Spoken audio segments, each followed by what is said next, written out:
गोलू देवता उत्तराखंड के पहाड़ों में पूजे जाने वाले और श्रद्धालुओं द्वारा श्रद्धानीय देवता के रूप में माने जाते हैं। सरलता, दया और सामुदायिक कल्याण के प्रतीक के रूप में खड़े हैं। गोलू दरबार की प्रथा, जहां गोलू देवता अपने लोगों से मिलते हैं, क्षेत्र के सांस्कृतिक वस्त्र में गहराई से अभिनीत है। श्रद्धा, समर्थन और सामाजिक समरसता के एक बुनियादी पत्ती का हिस्सा बनती है। यह कथा समय के सीमा से परे बढ़ती है, जो एक देवता की भूमिका को छूती है, जो समकालीन समयों में भी उस संरक्षण और सहायता की किरण है जो आत्मशांति और सहारा ढूंढ रहे लोगों के लिए है। गोलू देवता के महत्व के मध्य में उनकी घोड़े पर यात्राओं की बात है, जो उन्हें उसके राज्य के निवासियों से मिलाती हैं। गोलू दरबार प्रथा, जिसे उनके नाम पर रखा गया है, इस परंपरागत प्रणाली के चारों ओर घूमती है, जहां गोलू देवता सभी संभावित तरीकों से अपने लोगों की मदद करने का प्रयास करते हैं। उनका दिल लोगों के लिए एक विशेष स्थान रखता है और वह हमेशा मदद करने के लिए तैयार रहते हैं। अपने पूरे समर्पण के कारण गोलू देवता ने ब्रह्मचर्य के सिद्धांतों का पालन करते हुए एक अद्वितीय सरल जीवन व्यतीत किया। वर्तमान में भी गोलू देवता अपने भक्तों से मिलते हैं।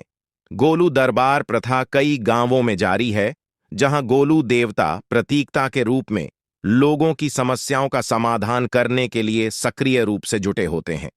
गोलू दरबार आधुनिक गोलू देवता सभ्यता का सबसे प्रमुख रूप है, जो समृद्धि, न्याय और सामाजिक समृद्धि के बढ़ते हुए मांग के साथ एक साथ होता है। उनके सफेद घोड़े का महत्वपूर्ण स्थान है, जिसे गोलू देवता के दिल में रखा गया है और माना जाता है कि वह आज भी इस पर सवारी करते हैं।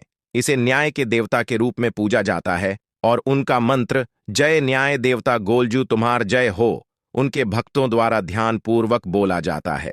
इस प्रतिष्ठा में लोग यकीन करते हैं कि गोलू देवता उनकी समस्याओं को सुनेंगे और सक्रिय रूप से समाधान के लिए कार्रवाई करेंगे।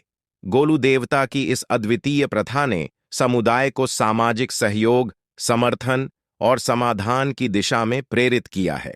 गोलू दरबार का आयोजन समाज में समर्थन का एक स्रोत बनता है और लोगों को एक दूसरे के साथ मिलकर समस्याओं का सामना करने की शक्ति प्रदान करता है।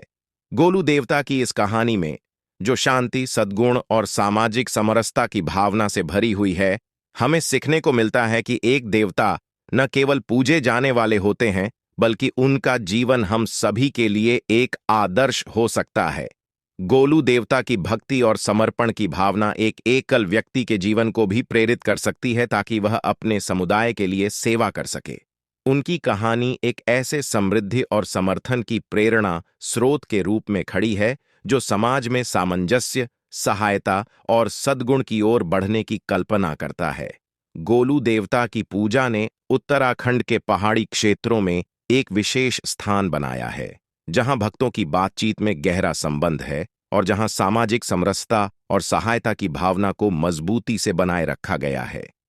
गोलू दरबार की प्रथा का संचार एक बड़े पर्व की भावना के साथ होता है, जहां लोग साथी भक्तों के साथ एकत्र होकर अपने मनोबल को बढ़ाते हैं और अपनी समस्याओं को गोलू देवता के सामर्थ्य और कृपा के सामने रखते हैं।